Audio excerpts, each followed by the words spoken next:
Nous sommes à Limoges, au niveau du Xapabo Bio, plus précisément au niveau de l'équipe de prévention des addictions.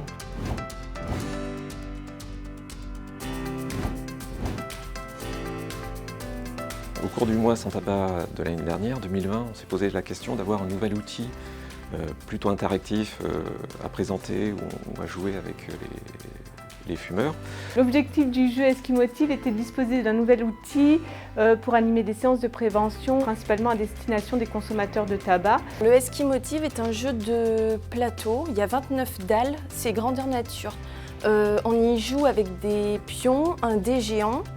Les dalles qui sont au sol sont de différentes couleurs, ce qui représente les différentes phases du cycle de Prochaska et di Clemente.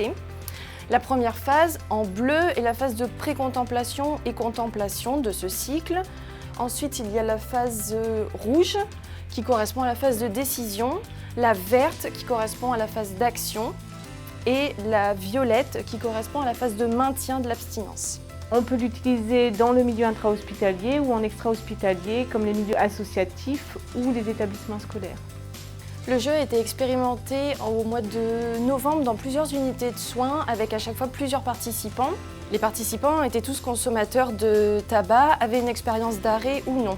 Ils ont tous été surpris par le format du jeu qui leur a permis d'utiliser leur expérience et avec un format qui est plutôt ludique. Les perspectives, ça va être surtout déjà de continuer le déploiement, un peu en intra mais surtout en extra-hospitalier, notamment vers d'autres professionnels, pouvoir le mettre à disposition.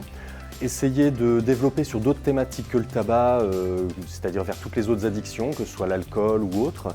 Et puis après, on travaille aussi dernièrement sur le fait de pouvoir en faire une version dématérialisée.